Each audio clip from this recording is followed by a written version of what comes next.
Okay guys, meron tayo rito nga Hyundai Starex 99 model.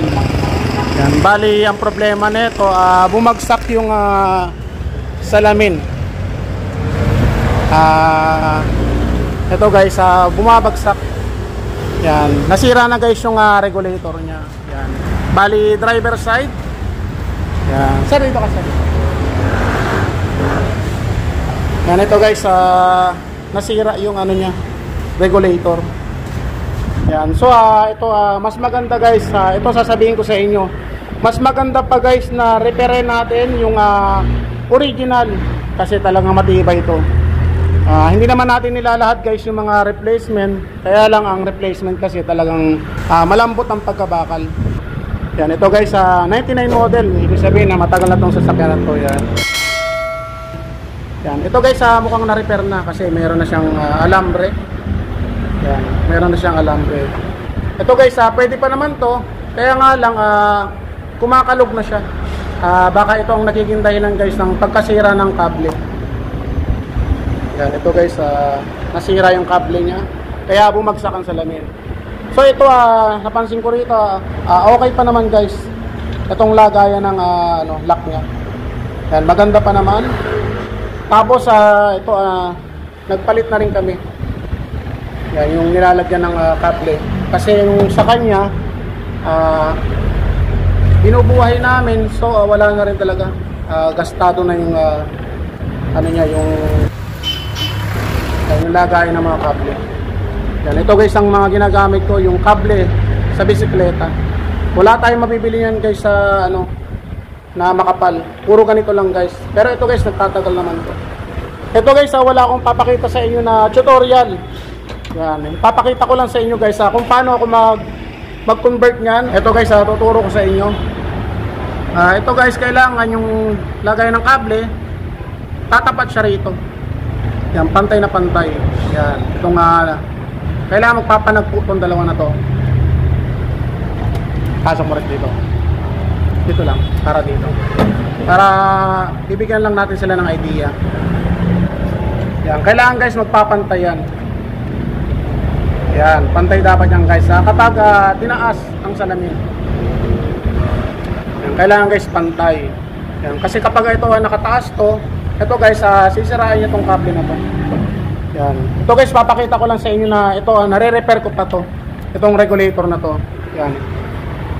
Ito guys, sa dami pa naman ng mga regulator ko. Yung mga surplus. Yan. Mako-convert natin guys kahit anong power window. Yan, mako-convert natin. Yan, marami tayong mga piyesa. Yan. Ito guys. Bale, asa yung pinagputulan niya? Yan. Bale, ito guys, kinuha ko to sa regulator. Mga sirang regulator. Yan, tinabas ko. Yan, kinuha ko siya. Katulad nito. Yan, tinatabas ko, kinukuha ko. Tapos yun ang ilalagay ko rito. Bago natin lalagyan ng kable. Yan, panibagong kable. Yan, ito guys, maayos na rin siya. Yan. Ito guys, yung may-ari. Sir, bali, taga saan kayo, sir? Imus po. Imus Cavite. Dumayo ka rito para kayo yung kamesis ko nakaraan. Yan, si sir, galing ng Imus Cavite para ipaayos tong Hyundai Starex niya. Sir, baka may babatiin ka. Sir, dito ka. Sir, ay ma'am, dito ka ma'am. Sir, baka may babatiin ka. Shoutout ka. Si mama, misis niya, yan. Bale, ito guys, ayusin ko na to.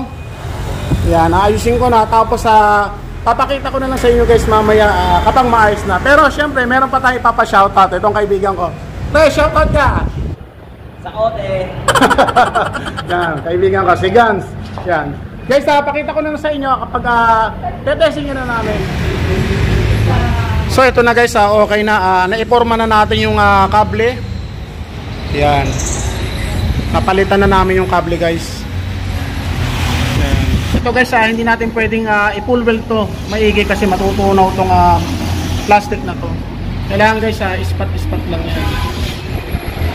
Tapos ito yung pinalitan namin. Yan. Ito guys, wala na siyang ipin. Tapos ito, yan. Maganda yung lapat ng kable. Ito guys yung in-spot namin. Tinanggal ko to. Tapos inangat ko bago namin pinalitan ito.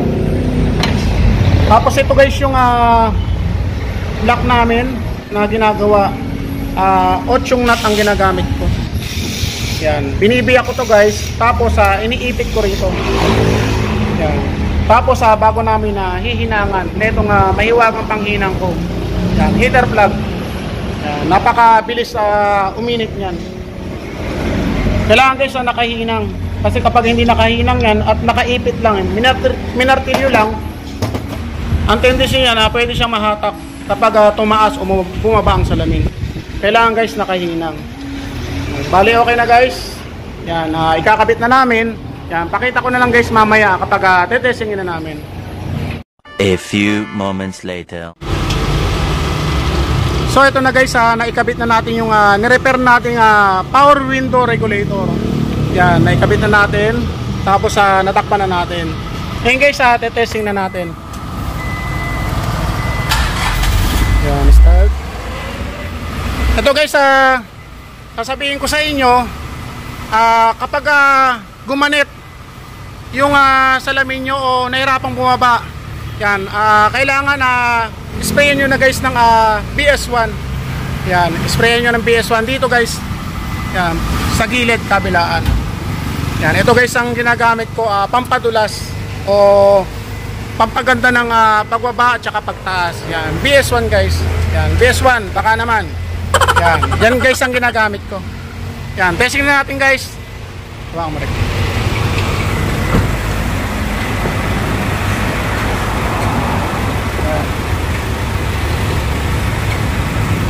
Bali ganito guys, ang gagawin nyo.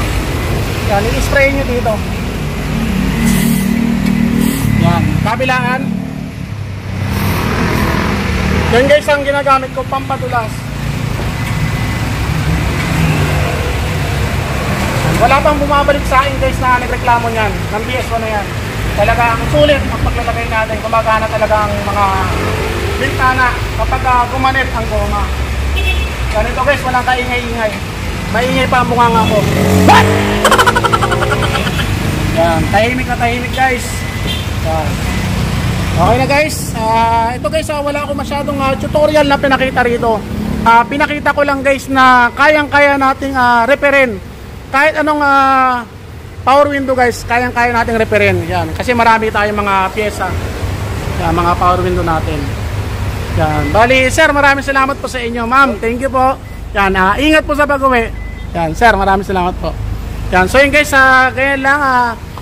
Kung sino mang mga may problema sa power window, kung malapit kayo guys dito sa Binyan, Laguna, yan, punta lang kayo dito. Tapos meron din ako mga tutorial yan guys. Puntahan nyo lang yung aking channel, GN Paladin channel. Yan, marami tayong mga tutorial dyan. Kahit sa mga electrical guys. Yan, marami kayong matututunan dyan. So yun guys, sana may natutunan kayo sa kung bagong video. Maraming salamat.